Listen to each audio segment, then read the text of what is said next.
way Jeremy's struggling, you're not going to announce it now, but could you see Magnus being a number one? Well, we don't think Jeremy's struggling, so we just think we got two goaltenders that are playing very well, which is obviously great to have. Certainly, we've got a lot of hockey games coming up. We've got 3-3 coming up this weekend, and we're going to need both of them for sure. And it's nice to see Magnus play. Back to back, obviously, two tremendous hockey games. Does he earn a start Friday after these two games? We always evaluate. We'll watch the game and evaluate and not make a quick decision. To beat a team like Abbotsford, it's kind of had this team's number over the last 2 years. How does that feel to finally get the monkey off the back? I have no idea what's happened the last 2 years. Well, I mean, but I mean, I don't know. I mean, we were just playing the present, and obviously we're in a battle to make a playoff spot, so that's our focus, and certainly for us to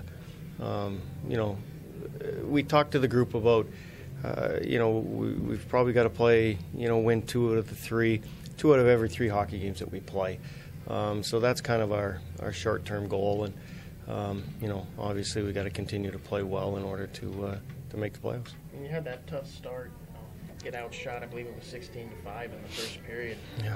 Magnus really held you guys in the game there. How were you guys able to rebound from that? Well, it's funny because we knew they traveled yesterday, and we had an afternoon game 2 days ago, and a light skate yesterday. So we anticipated that we would have the jump, and they did, which is something that we'll have to look at. And but you're right, Magnus held us in there and gave us an opportunity to get ourselves into the hockey game, and then we were able to go forward from there. But we thought we did a lot of good things. We spent a lot of time in our zone tonight that we'll have to look at, but we limited the turnovers that we thought we had the other night. We managed the puck a little better tonight as far as getting pucks deep and through the neutral zone.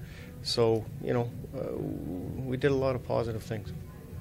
Abbotsford's heavyweights were kind of going after some of the Admirals after the Liambus fight, particularly against Michael Latta, and he stayed composed, and you guys didn't give up any sort of man advantage. What are your thoughts on the team's composure after a situation like that? Well, you've heard us talk before that fighting is part of the game, but we want to fight on our terms, and that wasn't a situation where there was any reason for us to fight. I mean, there was a fight after we made it 1-0, and after that, then there's no reason to have another one. So we don't tell a guy not to fight, or we don't tell him to fight. Michael just made a real good decision to not fight a guy and possibly give them momentum in the hockey game, and we were able to keep the momentum at that time and keep going forward. So his composure was likely right in that situation. What's it like to have your appendix moved, and what was it like watching the game online at home? Well, it's not fun having your appendix removed, that's for sure. But you know what? I talked to the guys yesterday that it's.